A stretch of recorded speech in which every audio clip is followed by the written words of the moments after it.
morning, ladies and gentlemen. My name is Mona Gill and I'm Fortescue's Company Secretary. I would like to acknowledge the traditional custodians of the land on which we're meeting today, the Whadjuk people of the Noongar Nation, and I pay my respects to elders past, present and emerging. It is my absolute honour to welcome you to Fortescue's 2024 Annual General Meeting. Before we start with the formal proceedings, I would just like to take you through some housekeeping. Restrooms are located externally and they can be accessed through the doors to my right. Optus Stadium is a smoke-free venue, including the smoking of e-cigarettes. In the event of an emergency, please follow the directions of the stadium staff and lifts and escalators are not to be used. The nearest assembly area for our current location today is the southern oval between the Camfield, just external to Gate D. Finally, may I ask that as a courtesy to all shareholders and guests present, could you please turn off your mobile phones or switch them to silent mode.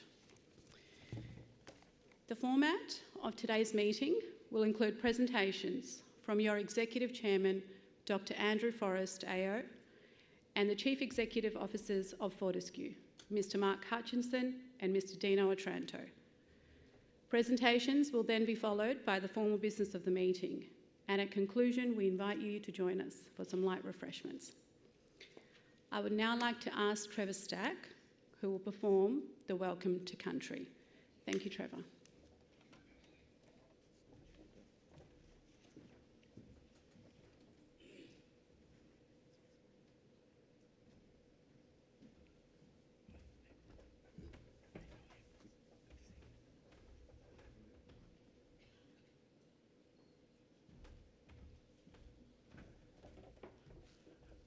Thank you to Mona, and thanks again to Fortescue for the invitation for myself to come along and stand with you guys on this this day and you guys moving forward. My name's Trevor Stack, of course, and the business is Gould and Win. It's always important when we stand on country, where we come together in Whadjuk country, that we give that blessing. It's an old blessing of the land that has been here for thousands and thousands of years, and I'm always respectful of companies and organisations that adhere to the old protocols of the land, which is very important. And when I stand on this country, I speak in my grandmother's and grandfather's tongue. When I say Demaga, Mamanga, Wirin, Ngan, Dat Nini, Nunga Buja, Whadjuk Buja. I welcome grandmothers and grandfather spirits to come and sit with you here today on this country, which is Whadjuk country. And in the words that I speak, there are songs, there are dances, there are stories that have lived in the land for thousands and thousands of years. The song that I always sing comes from Katkara, which you call King's Park. And it's about a spider coming together and the web encompassing you while you sit on country and holds you safely until you go home to your family. This is Ranaiga Melina, the spider song.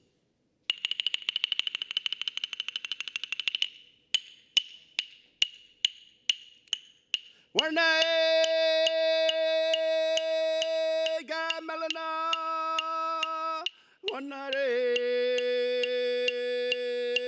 gamelana boyangada wanare boyangada wanare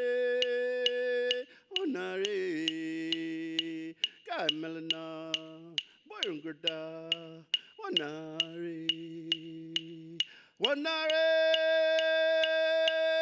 gamelana Wanare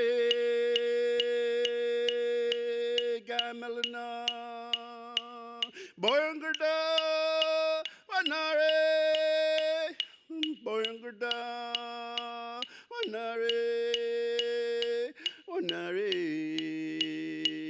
gamelana boyangada wanare.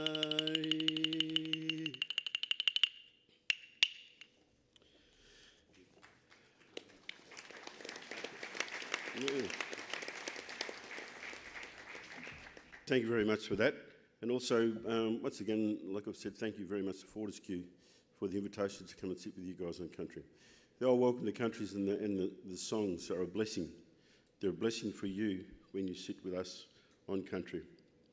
And pay respect to the countrymen and women that sit over to our left, and Uncle Noel that sits down the end. And also pay respect to my brother Mark Taswell. Ladies and gentlemen, all the best for today in your new direction that you're taking, and it's a good sign, and I thank you very much.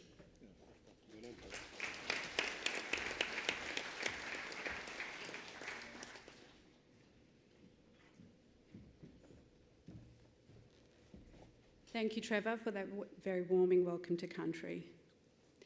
Please now join me in welcoming your directors and chief executive officers. On my left, Fortescue's founder and executive chairman, Dr. Andrew Forrest, AO, Elizabeth Gaines, Lord Sebastian Coe, Dr. Jean Bader-Schneider, Noel Pearson, Usha Ramanari, and Dino Otranto, CEO, Fortescue Metals. On my right, Deputy Chairman Mark Barnaby, Penny Bingham Hall, Dr. Larry Marshall, Yifei Lee, and Mark Hutchinson, CEO, Fortescue Energy. We're also joined here today by our Chief Financial Officer, Apple Paget, and Chief Operating Officer, Shelley Robertson, together with members of your executive team. Fortescue has had a massive 12 months. We have achieved huge milestones across our business. And we will now play a short video for you to replay the year that has been before you hear from our Executive Chairman, Dr. Andrew Forrest, to provide his address. Thank you.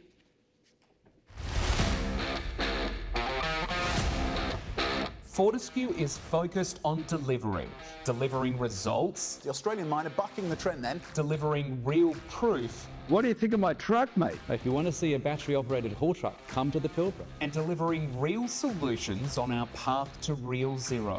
One of the largest mining companies in the world is going green. We are stepping beyond fossil fuels forever. We have a very aggressive of real zero for scope 1 and 2 by the end of this decade, and we're absolutely on track to achieve that. We are changing the company for what it must be to meet all the future challenges of our world.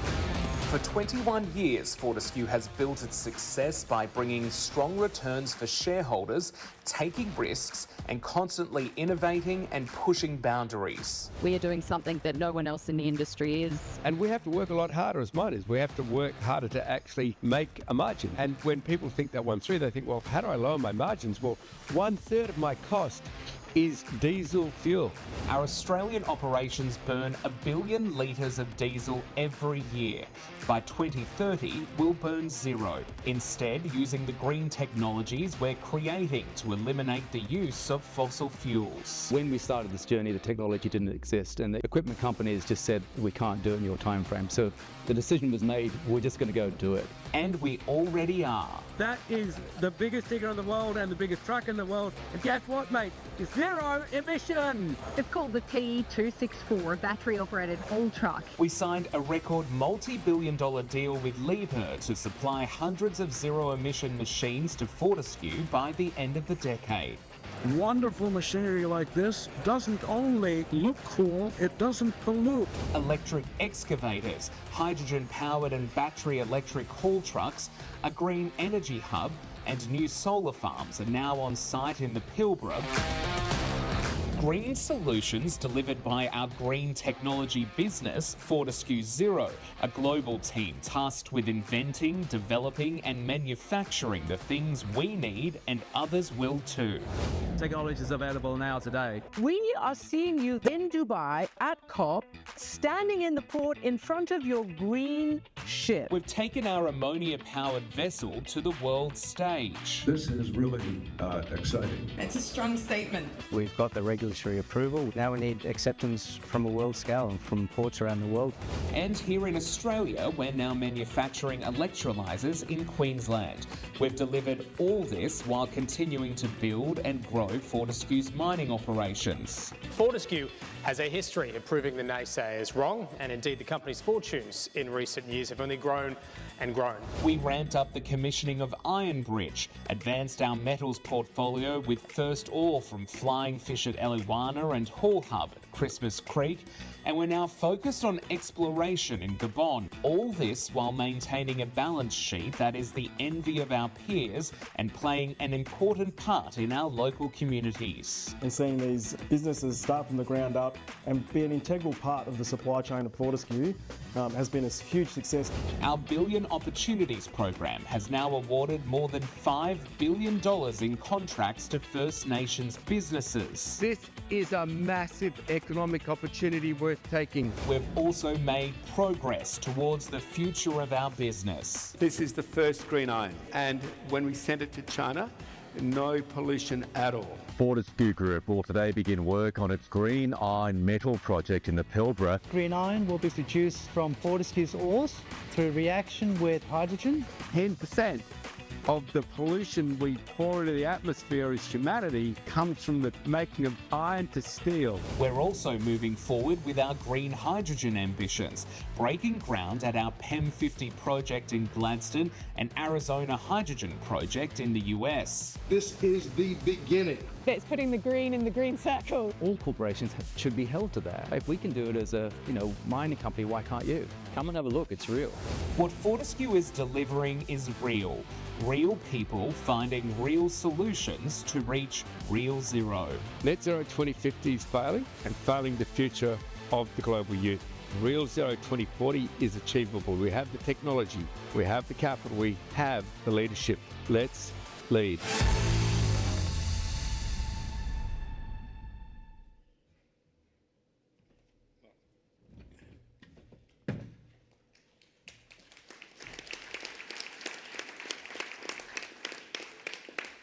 That was quite the introduction, ladies and gentlemen.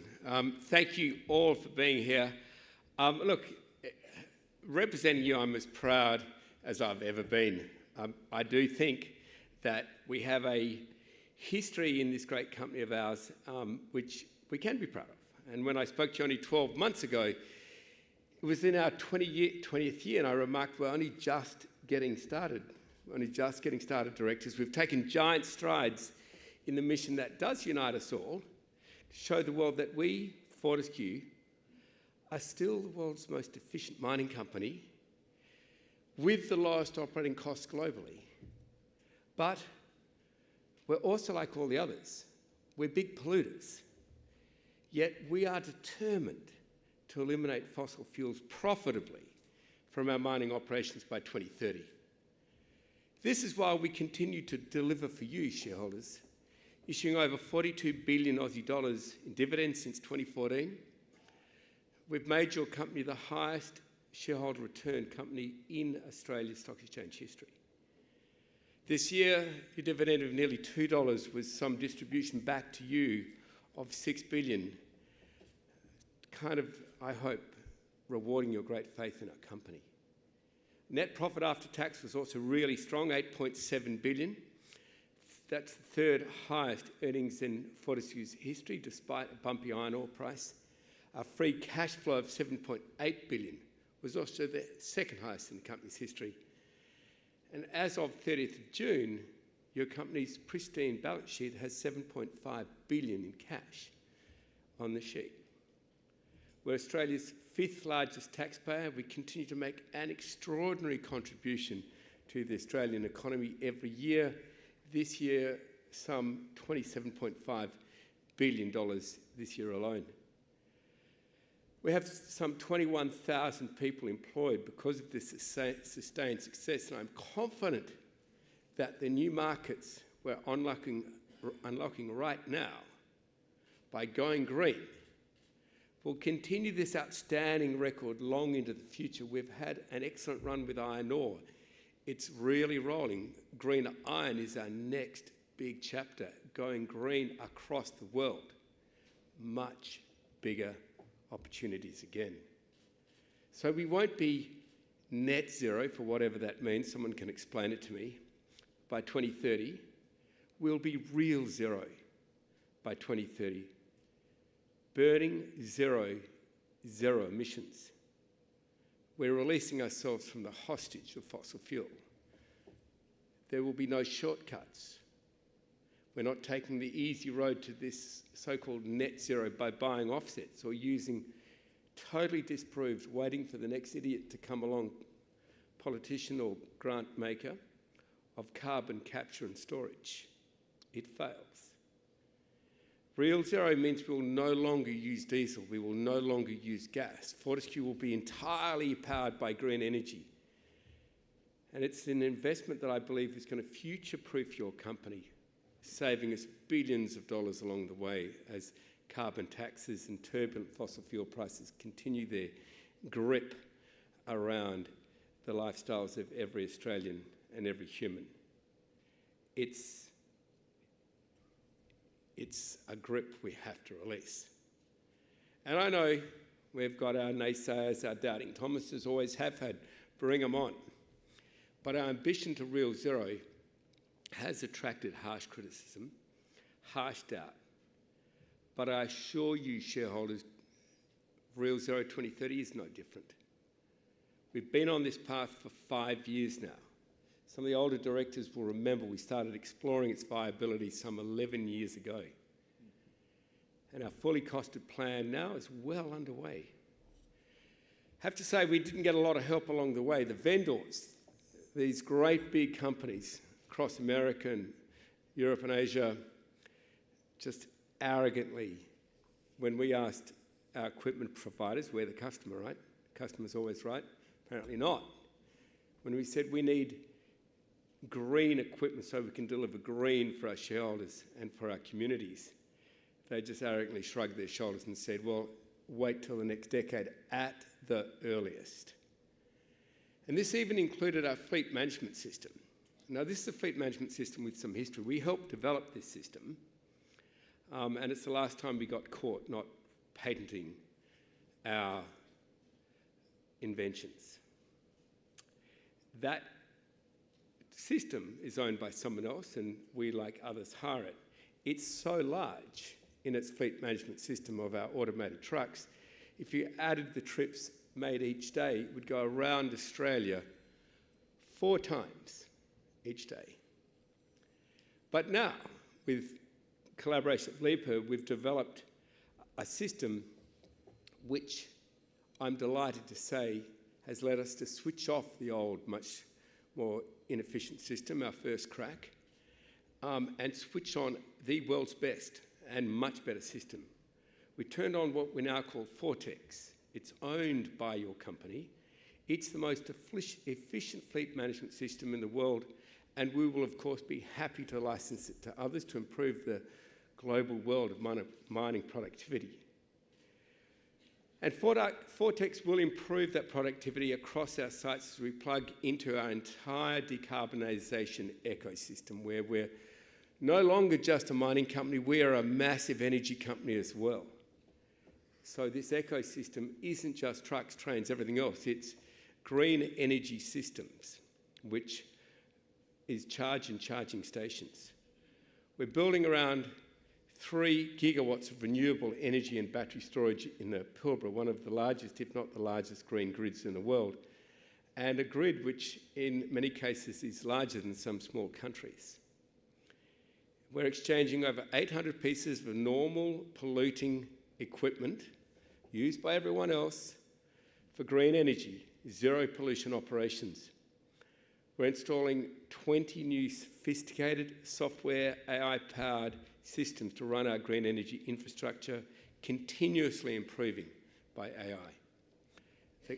The march we're getting on our competitors will just get bigger and bigger. Only in September we announced the largest single equipment deal in our history, and we think in mining history, the single biggest mining equipment and battery electric deal in history. It's a $4.2 billion single hit dollar equivalent order for 360 mining trucks, 55 electric excavators, 60 battery-powered dozers, all integrated with a groundbreaking battery electric-powered system developed in-house by our technology arm, in-house, from Oxford, Britain, across North America, great thinkers, great inventors, all the way to Perth, where some of the great inventions of green energy will be recorded worldwide, but right here. So if anyone ever doubted our commitment to Real Zero, don't, or whether we could pull it off, stay the course with us. This is surely the moment that we begin to put those doubts to rest. We're leading the way, ladies and gentlemen, to show that decarbonisation of our entire diesel haul truck fleet in the Pilbara within a few years. And we know, ladies and gentlemen, that the tide is turning across the mining world. And therefore, as one of the hardest to abate industries in the world, it will start to turn across the industrial world. And you turn industry, you turn the planet. So we know this because within hours of unveiling that truck you saw, the first of these 240-tonne green-powered trucks with our partner Liebherr, there was a conga line of mining executives from companies all over the world now expressing great interest. McLean Engineering, one of the largest suppliers of underground equipment, of mining equipment globally, has joined us in our Real Zero mission as a result. They believe as we deliver for us, we can deliver for them as we will deliver for others. It was a seminal moment, ladies and gentlemen. It showed how far we've come from that small exploration company to a global iron ore miner, global critical minerals explorer and developer on par with any of the majors. To our new existing green technology, energy and metals leadership, our future, ladies and gentlemen, that I believe will unlock enormous new markets, easily the scale of the iron ore business. And it's that diversification, ladies and gentlemen, which will deliver for you, our long-term and loyal shareholders, again and again and again. So look, frankly, I am thrilled to bring you the details of yet another example of this transformation. As part of that $4.2 billion Aussie Liebherr deal with Fortescue Zero, we stand to generate some $1.5 billion in revenue just from the supply of battery-powered systems. We're ramping up our production in Britain, exploring how to do it faster in North America, Asia, because these electric-powered systems are becoming in hot demand. And of course, we are rolling all through the Pilbara. So these power systems have been designed and engineered by our green technology arm, Fortescue Zero, mostly manufactured, as I've mentioned, in the UK, but also across the world. And this is going to provide, I believe, even greater value for you because it'll strengthen our reputation as the world's leading green technology provider, certainly to the mining industry, if not also heavy industry across the world. So as we all come here today, we know exactly what our mission is, and we know exactly how to achieve it. Real Zero by 2030 is in our grasp, ladies and gentlemen. For years, your company steadfastly led the way towards a world no longer held hostage by fossil fuel. We called the alarm on dead ends like carbon capture and storage, and to companies who argue planting a few trees means they can go build a new coal plant, we called them out. For years, those plagued by lack of vision, yes, they're refusing to follow in the past and even now, but things are changing, and it has to change. I speak to you now just very quickly, but casually as a scientist, we're over 1.5 degrees, ladies and gentlemen, but we support the UN to say 1.5 degrees time is running out. The evidence is everywhere. Last Thursday, the Bureau of Meteorology and the CSIRO, Australia's own scientific organisation, released their biannual State of the Climate report, which said there's more deaths caused by excessive heat in Australia now than any other natural hazard in our history. It found Australia's already warmed by 1.51 degrees, with more extreme heat events, longer bushfire seasons and fire seasons, more intense and heavy rainfall causing floods. Rising sea levels, they say, leaves Australia uniquely vulnerable. Well, your company is doing its bit, and it's leading the way. As heat and humidity is ratcheting up the pressure here in Australia and around the world, it's pushing humanity closer to the limits of survival in many parts of the world as I speak. The ferocity of storms now forming in the superheated waters off Florida, to Europe, to Australia, is just evidence, and that evidence is everywhere. Recently, Hurricane Milton in Florida caused over $50 billion US in damage. One hurricane, $50 billion. Such was the speed which it intensified, it had meteorologists rewriting the textbooks on how to predict a hurricane's intensity. It was a hurricane without precedent, starting what we know is an utterly predictable trend.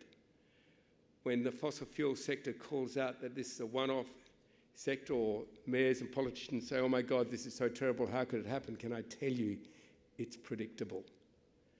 And we can still turn this around if we work hard together, both as a business and as nations. At the UN General Assembly in September, and a recent convening of the Quad in Delaware with the United States President, Australian Prime Ministers and Indian Prime Ministers, Japanese, where our sister company, the Minderoo Foundation, announced its commitment to ending cervical cancer in the Indo-Pacific as the key to the Quad's cancer moonshot. I call for business and government to drop their net 2050 facade. Net isn't real. It's not because I'm a climate denier, of course, you can see the evidence in front of you, but the opposite. But because I know that net zero doesn't cut it, it doesn't get us there. We're experiencing the weather events we are and the accelerating heat because net fails us. It's now well known amongst the scientific community that the majority of the planet's boundaries, natural boundaries, have been breached. And chief amongst these threats are, of course, carbon dioxide emissions, and they're irreversibly destabilising Earth's systems and ecosystems. We don't see signs of abatement. We have to do it ourselves, ladies and gentlemen. Back on in the 60s, we emitted 11 billion tonnes. We're now emitting over 36 billion tonnes per year, up 3 times. The trend is accelerating. And the world must peak its emissions before 2025 and then halve them by 2030. It's not going to happen, but that's the science, that's the maths. You can't argue with a mathematical formula, it's there to preserve 1.5 degrees. So we know we have no time to wait now, we must act. Ecosystems, the carbon sinks, which have always protected humanity and organic life, are beginning to crumble now. They're not absorbing the carbon dioxide they did. The assumptions that they'd continue ad infinitum are wrong. And as a result, they're absorbing less and less carbon dioxide. So this is all proof that net zero 2050, as the United Nations endorsed policy, is an abject failure. Net zero is commercially self-serving to those who hold us hostage, and that is the fossil fuel sector. Net got pushed into that language as a word by the fossil fuel sector before the Paris Agreement. And the fossil fuel sector are using it as a get-out-of-jail-free card. And as I said to you, ladies and gentlemen, by 2030, you will have a large energy company which you will own, powering all of Fortescue and others. Sure, the fight against us is massive. It puts our emergence through BHP and Rio and the others into the iron ore industry, into the shade. But this time we're strong. This time we know what to do. This time we have the weapons.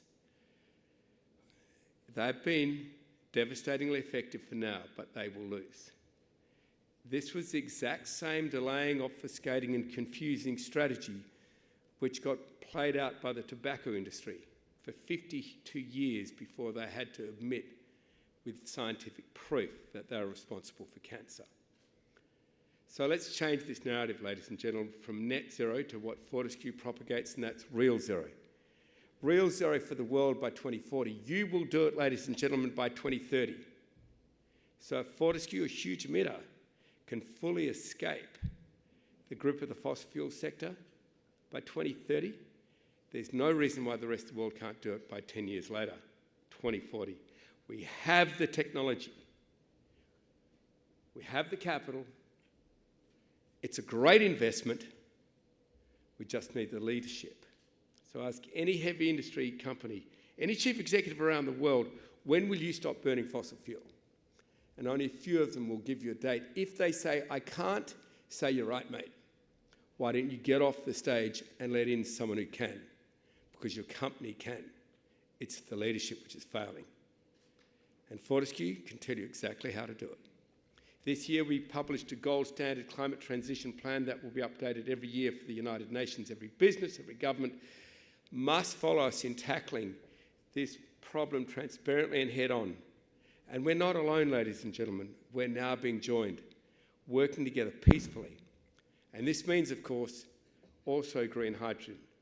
Green hydrogen is critical to decarbonising industry, steel, shipping, aviation, all the hard-to-abate sectors that can't be electrified can be released from the grip of the fossil fuel sector by green hydrogen.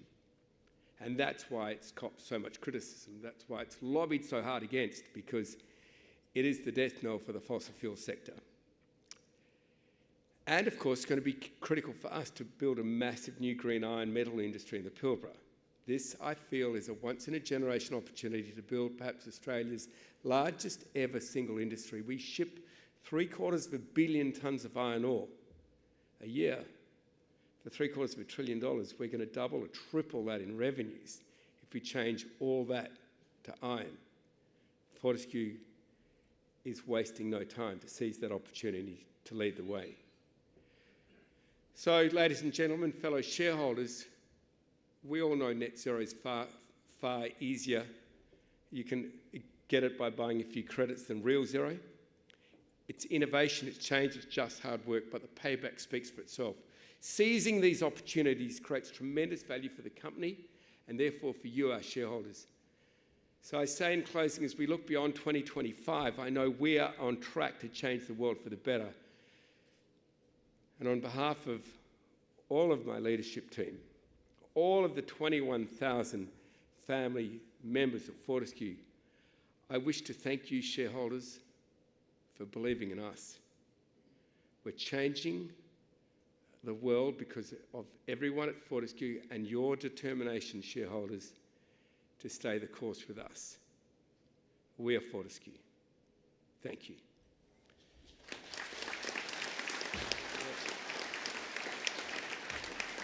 Now, Dino Otranto, our Metals Chief Executive. The floor is yours, sir.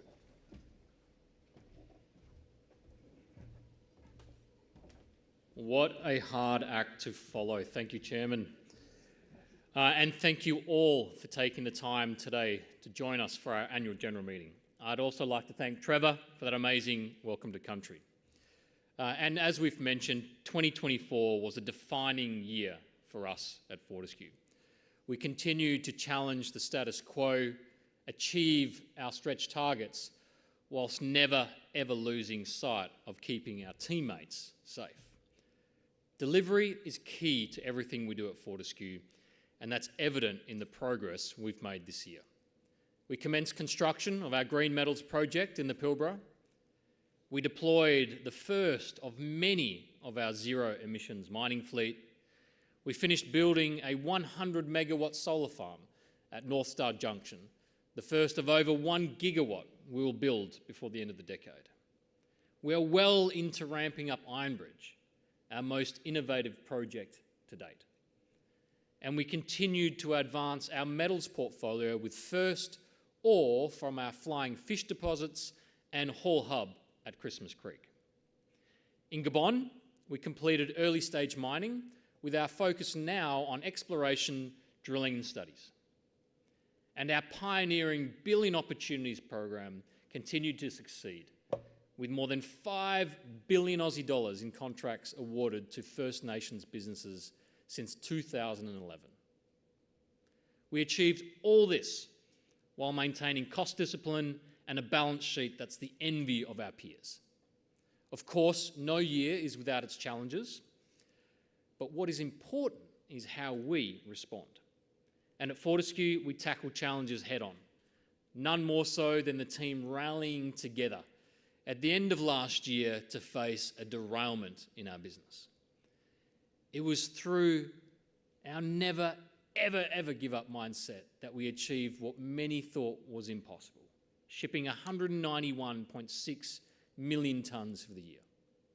This has set us up strongly for FY25 with record Q1 shipments of 47.7 million tonnes, our best start ever. And our business is not just about today. It's about delivering value for you all well into the future. And our future starts right now in decarbonising our business. By rethinking the entire iron and steel value chain, we can produce an entirely new product, a green industry here in Australia. But we can't sit by and watch this opportunity pass us. We need to lean in, move quickly and seize it with both hands. And our track record shows we're not afraid to move first. Fortescue's pivot to green iron ore will be our point of difference and our competitive advantage. And there is an incredible opportunity in green metal. But if this new industry is to truly succeed in Australia, we cannot do this alone.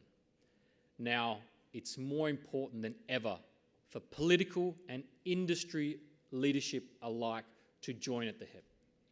The cost of green energy is still a significant challenge here in Australia and a barrier to getting a green metal industry off the ground, which will revolutionise Australia for the next generation. With the help of the government, I firmly believe we can establish a new green metal industry here in the Pilbara that will serve our country and create jobs for generations to come. Fortescue has never been in better shape, and the key to this success is the more than 21,000 people, some of those who are here today, that make up our family. And as shareholders in Fortescue, you can be confident we are well positioned into the future. Thank you very much, and I'll now hand over to Hutch.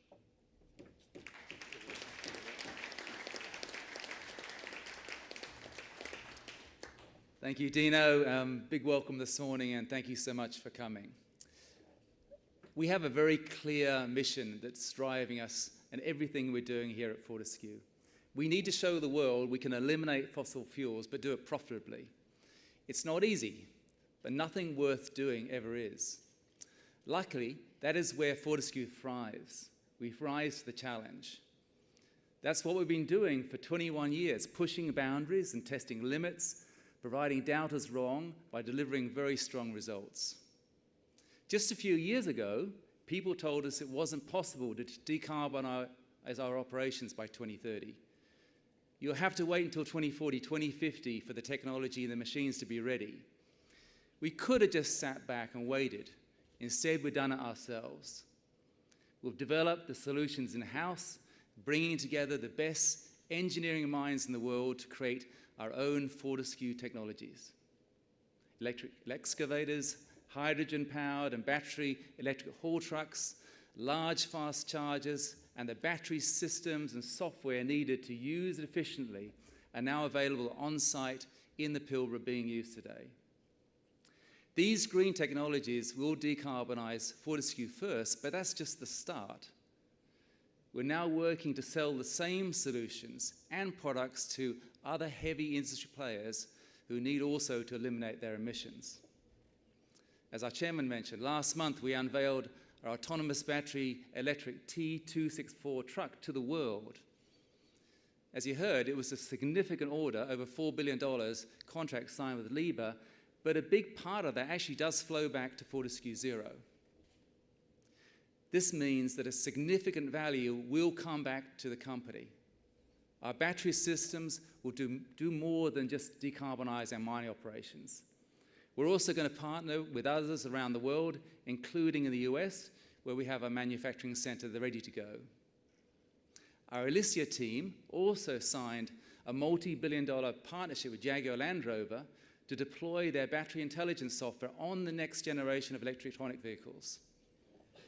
What's clear is there is a huge demand and a gap in the market for what we're creating, and Fortescue is being recognised for leading this way. The Green Pioneer is a testament to that. Our dual-fueled ammonia-powered vessel was debuted to the world almost a year ago, and since then it's been named a winner at the World Hydrogen Awards after successfully completing our trials and being certified in the Port of Singapore.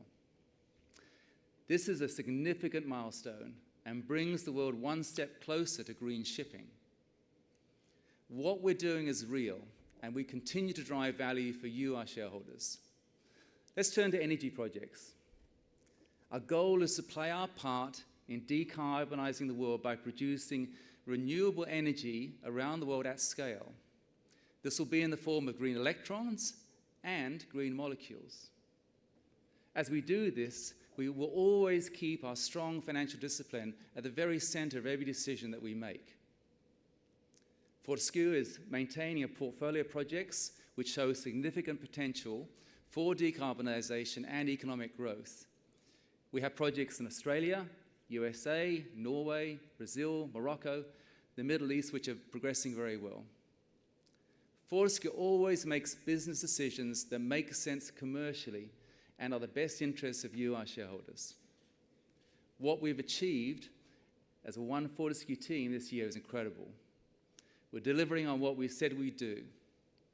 We will continue to deliver value and show the world what real progress is and how we can all get to real zero. So thank you for your time today, and I'll hand back to Mona.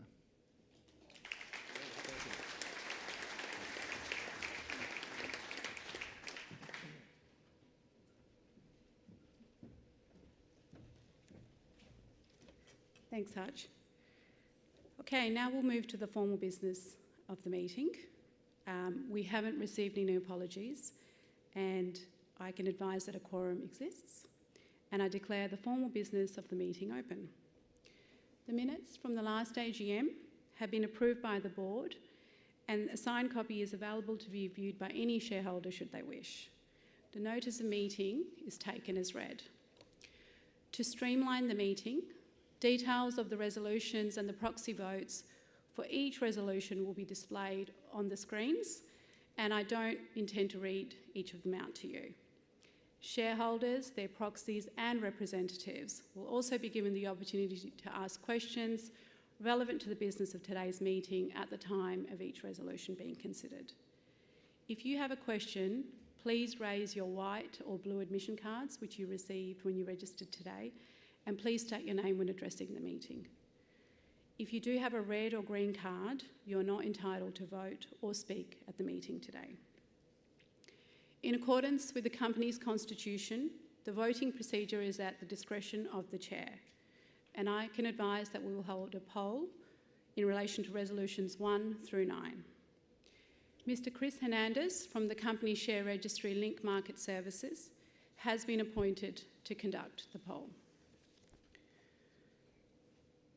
The persons entitled to vote on the poll are shareholders, representatives and attorneys of shareholders and proxy holders who hold the white voting cards. An example will now be shown on the screens.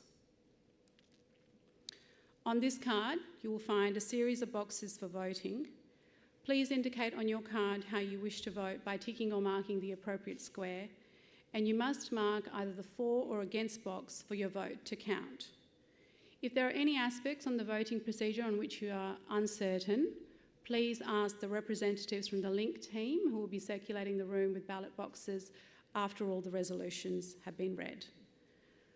The formal business of the meeting will close following collection of the poll, and the results will be announced to the ASX later today.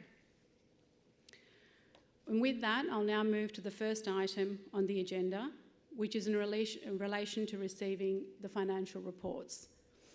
Details of this item are now on the screens. Are there any questions in relation to the financial reports, including questions of the company's auditor, PwC, represented here today by Mr. Chris Dodd? Chris, could you please stand?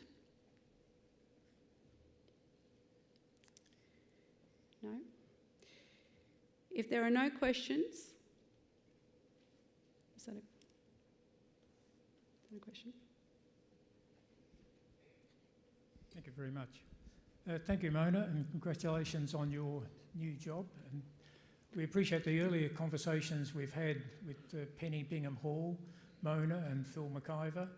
So Len Roy from the Australian Shareholders Association, and we have 248 proxies today. My question and commentary is regarded to Fortescue Energy. We certainly appreciate the comments you made, Hutch, and the progressive way you're leading that division. On the one hand, we have Fortescue Metals being a leader in transition to low emissions and in parallel achieving enviable financial performance. And on the other hand, we have Fortescue Energy at the cutting edge of the new green technologies, but incurring losses of $659 million and $617 million US dollars in the last 2 years. We accept that research, development, going forward in the green world costs a lot of money, costs a lot of time and a lot of effort. That's fully understood as we head towards this low emission technology situation. But shareholders feel that the reporting of those losses has been very, very limited.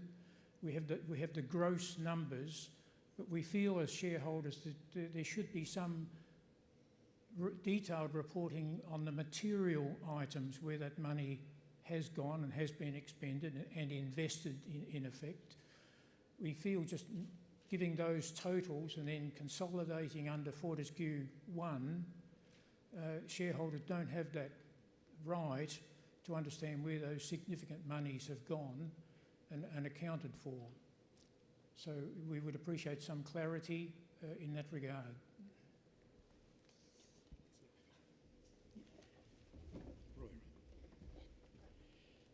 Thank you, Roy. I don't think that'll be an issue. We'll happily break it down for you.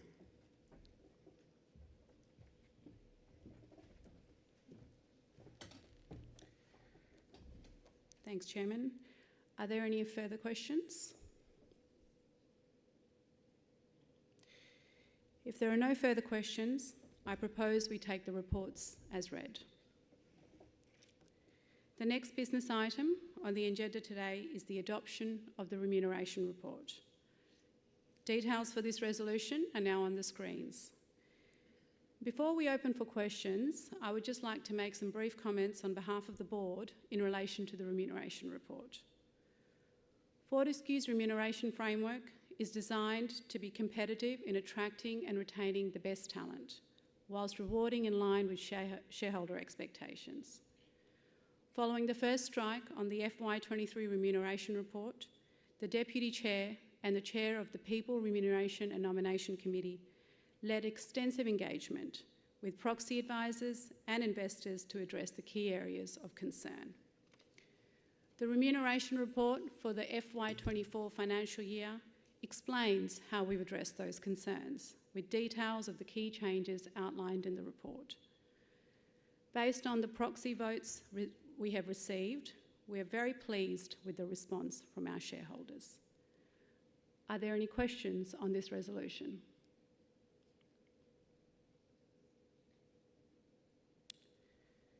No.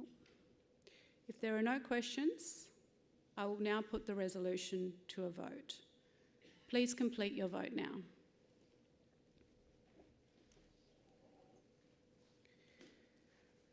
Okay. I now propose the resolution to re-elect Lord Sebastian Coe as a director. Details for this resolution are on the screens.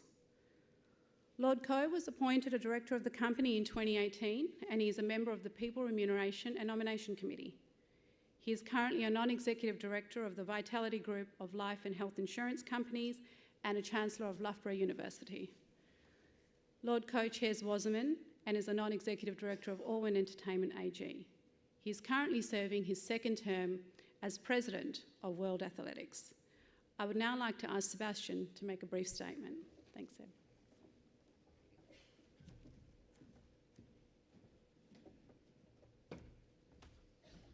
Mona, thank you very much for your lovely introduction. I was reminded once by a history tutor at my university that you only ever reach perfection on your CV, but thank you very much. I'm delighted to be here. The last time I took a public platform was before I flew here from London, and it was to address a group of Scottish Conservatives.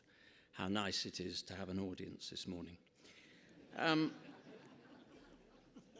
I think it was 3 years ago that I last stood and sang for my supper, and my goodness, 3 years has gone very quickly, and what a 3 years it's been.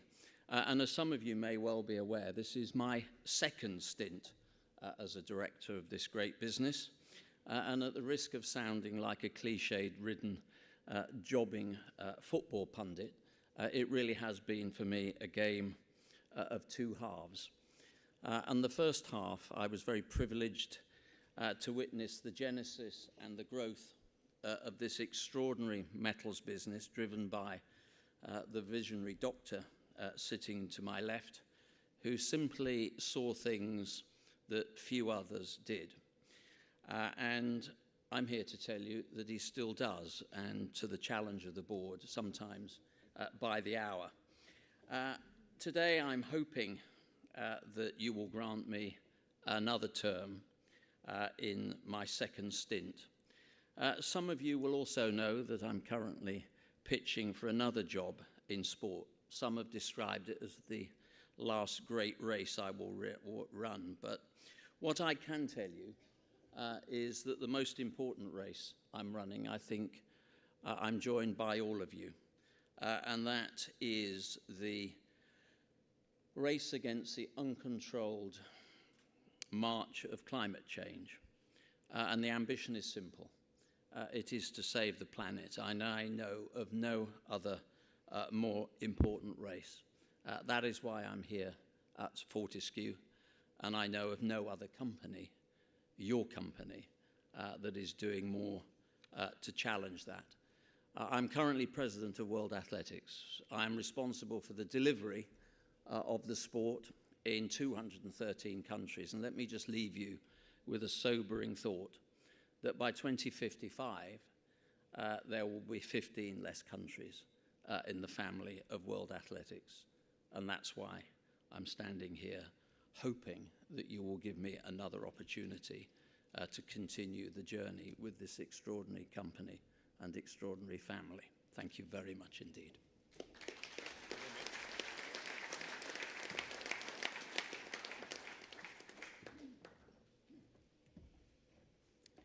Thanks, Seb. Are there any questions on this resolution? If there are no questions, I will now put the resolution to a vote. Please complete your vote now.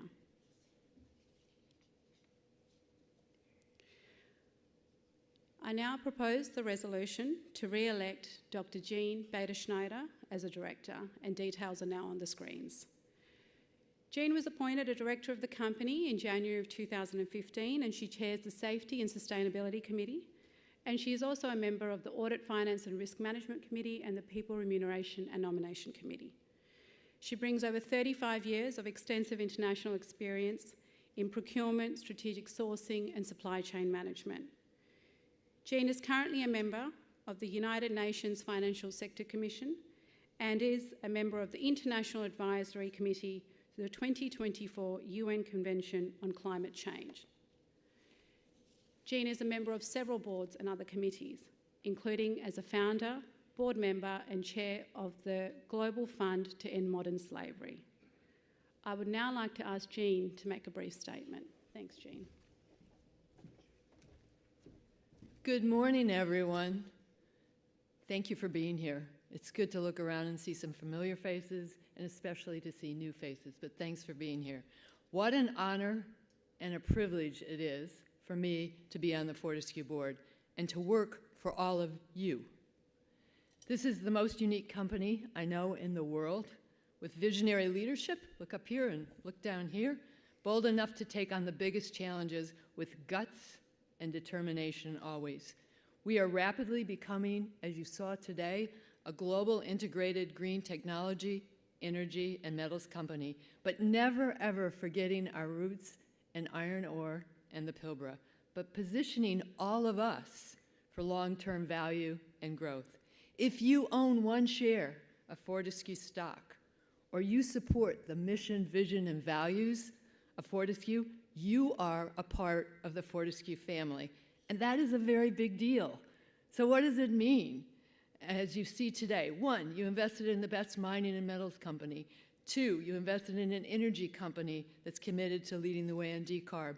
3, you invested in a technology company that is leading the way in zero emissions technology. And 4, you invested in an innovation company that turns that technology into value. We have always been willing to take on the big guys, and I love that, don't you, about us. And we rapidly just leap right over the top of them and get it done better. So take that, fossil fuels. We're scrappy and determined, and we never, ever give up. Saving the planet may seem, saving the planet and eliminating all the greenhouse gas emissions may seem bold and audacious, but that's Fortescue, and that's how we roll. After years of international experience running high-risk operations, and my kids once counted it up, over 100 countries, you have my commitment to work as hard as I can to deliver value to all of you shareholders. Thank you so much for being here today. I can't wait to share a cup of tea and maybe a little sandwich with all of you. I would be honored to have your support. Take care and take care of each other. Thank you very much.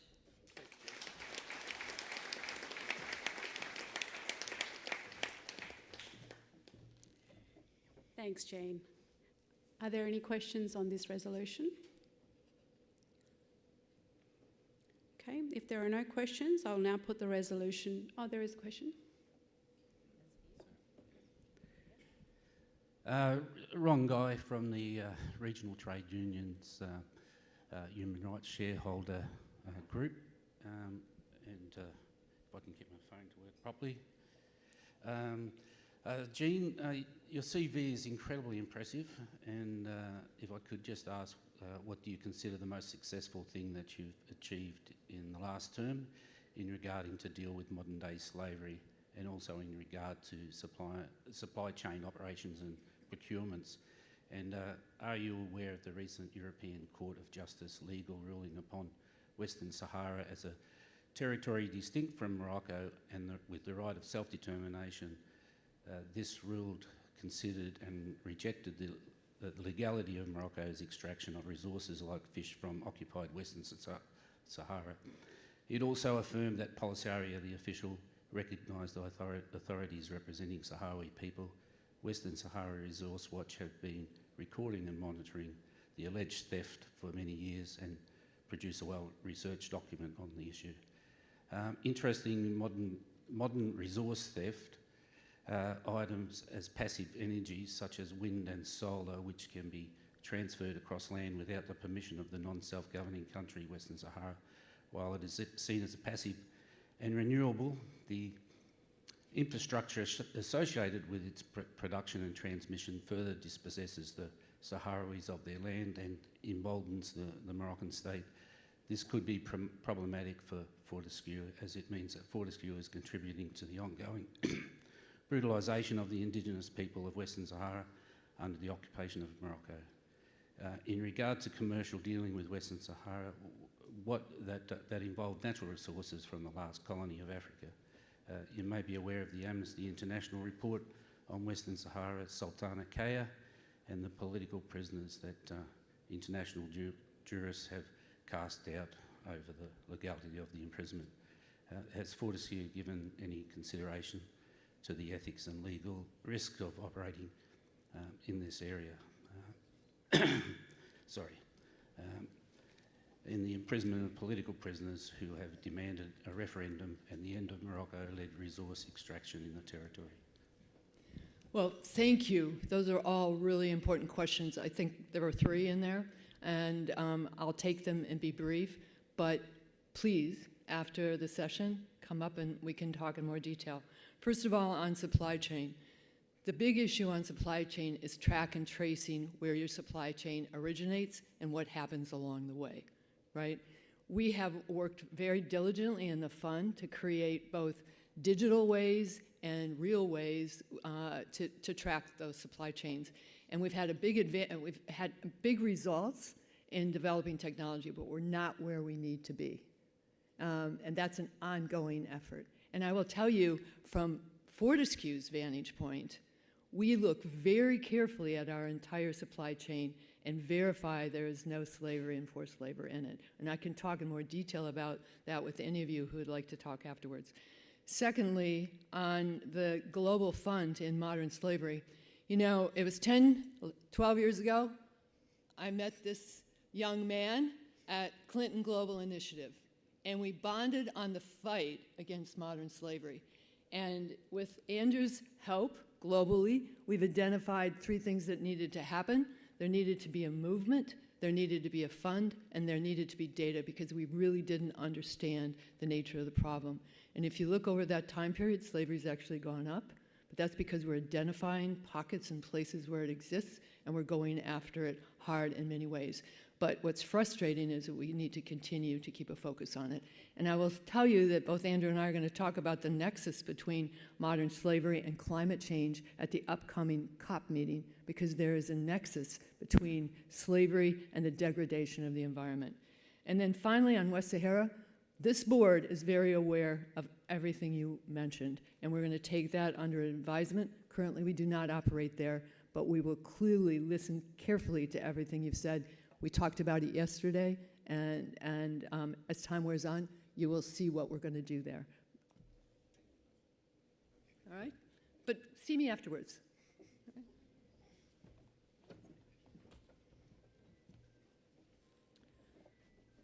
Are there any further questions? If there are no further questions, I will now put the resolution to a vote. Please complete your vote now. I now propose the resolution to elect Usha Ramanari as a director. Details are now being shown on the screens. Usha was appointed a non-executive director of the company in January of this year, and she is a member of the Audit, Finance and Risk Management Committee and the Safety and Sustainability Committee. She brings over 30 years of senior infrastructure and investment experience, leading investment platforms and management organisations. She has previously held senior positions on the World Bank Group and the Blackstone Group. And her last position was under the Secretary General at the United Nations. She holds a number of board and committee positions, including as chair of the Voluntary Carbon Markets Integrity Initiative, and is a member of the Environmental Steering Committee of NEOM, Saudi Arabia. I would now like to ask Usha to make a brief statement.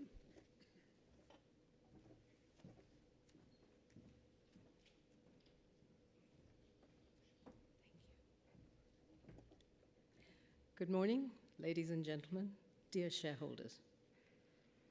I'm honored to be here with you this morning to seek your approval for my election to this wonderful Fortescue board. Just to give a bit of a background on what's on my mind today, we are at a point in time as people and planet where 6 out of 9 planetary boundaries have been breached. And we're facing unprecedented stress on climate, on water, and on nature, everything that's important to us. And in this bleak scenario, I'm very happy to say, is this wonderful company, Fortescue, a remarkable company with a visionary chairman that's putting human and financial resources and passion and commitment behind decarbonization and real zero pathways. The company operates from a set of core values that guide how we work, how we engage, how we collaborate. Today, Fortescue, as others have said, is a leading technology, energy, and metals company that is blazing a trail for corporate climate action globally. And in doing this, Fortescue is ensuring continuing high financial returns for you, our shareholders, while achieving substantial positive impact for communities and Indigenous peoples everywhere they work. I bring to the board expertise and experience in finance, infrastructure, sustainability, and through my last job, geopolitics, in terms of all the various positions I've held over my career. It is truly a privilege for me to be part of this board. I'm energized by the challenges ahead of us and committed to working alongside my esteemed board members and colleagues and our Fortescue team to help reach our goals. I thank you for your support and trust.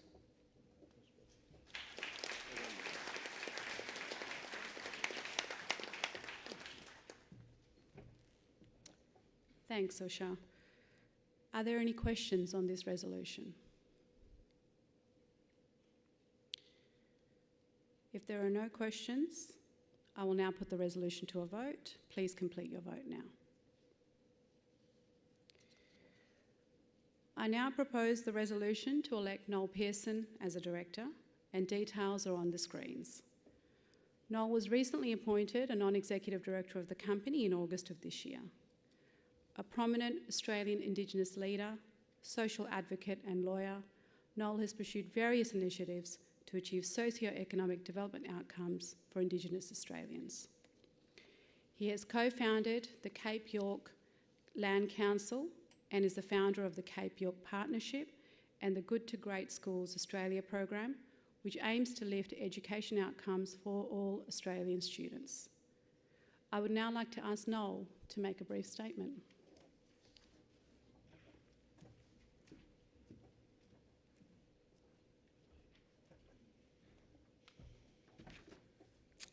Good morning. Let me acknowledge the traditional owners. I bring greetings from Cape York Peninsula. You don't need my telling that Fortescue knows how to create prosperity. Its preternatural performance over 20 years is patent proof. I join a company whose founder and chairman, Dr. Forrest, holds a deep passion that we must decarbonise now and move beyond fossil fuels before it is too late. Fortescue is leading the world's transition to green energy and a zero emissions future. I am on a steep curve as to what that means and what it entails. The leadership and ingenuity required to realise the business model and the moral vision that this company has for itself and its role in the world is, for me, vivid in a way not possible to understand from the outside. Fortescue is creating prosperity today while working relentlessly to fulfil our responsibilities to our future unborn. My life's work is dedicated to the empowerment of Australia's disadvantaged. I've learned much and have much to contribute to Fortescue. Fortescue's founder professes two truths with the burning magnesium flame of entrepreneurial conviction: that it is not only possible but imperative for an enterprise committed to economic growth and prosperity to overcome disparity for the disparate, for the betterment of Australia, and for the planet to reverse a calamitous future if we don't move to real zero. I share these convictions. I commit my very best to contributing to Fortescue securing success for you, our shareholders, for Australia, and to show the way to the rest of the world. Thank you for your support.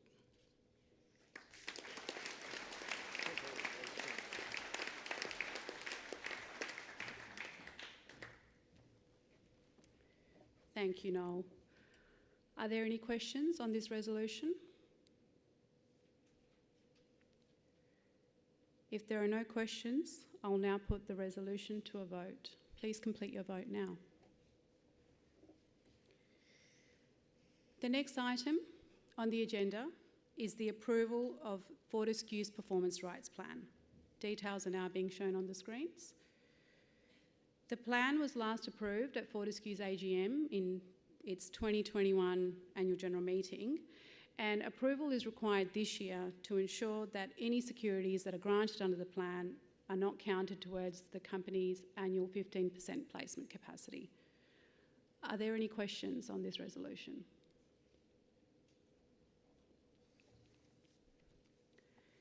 If there are no questions, I'll put the resolution to a vote. Please complete your vote now. I now propose the resolution to approve participation in the Performance Rights Plan by Mr. Dino Otranto, CEO Metals. Details are now being shown on the screens, and before we open for questions, I would just like to make some brief comments on behalf of the board in relation to both this resolution and the next resolution, being Mr. Otranto's and Mr. Hutchinson's participation in the Performance Rights Plan. Whilst legally there is no requirement for shareholder approval on the grant of performance rights to either Mr. Otranto or Mr. Hutchinson in their capacity as CEOs of Fortescue, in accordance with good corporate governance, shareholder approval is being sought. Details of the maximum number of rights that may be granted to the CEOs during the period and the relevant vesting conditions are contained in the notice of meeting. Are there any questions on this resolution?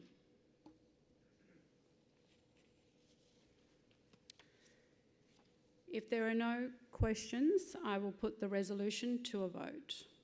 Please complete your vote now. I now propose the resolution to approve participation in the Performance Rights Plan by Mr. Mark Hutchinson. Details are now on the screens. Are there any questions on this resolution? If there are no questions, I'll put the resolution to a vote. Please complete your vote now.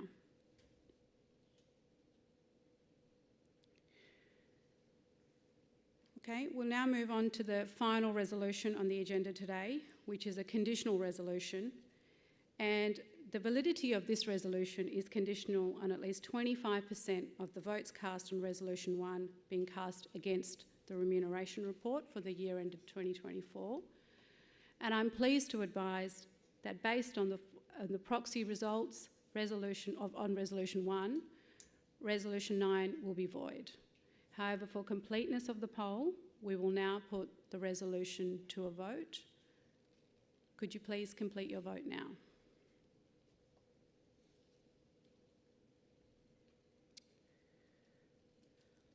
I will now proceed to the closing poll. Kindly lodge your voting cards in the ballot boxes circulating the room.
Okay, I take it that all persons intending to vote have now done so.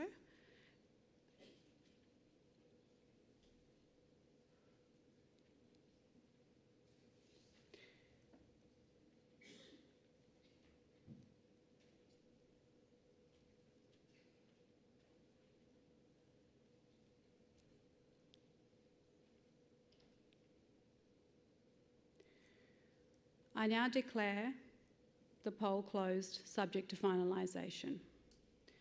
Final results of the resolutions will be announced on the ASX later today. Ladies and gentlemen, this now concludes the formal business of today's meeting. As you've heard from our chairman and our CEOs, it's been another incredible year for Fortescue. We would be delighted if you could now join us for some light refreshments just outside the room. Thank you.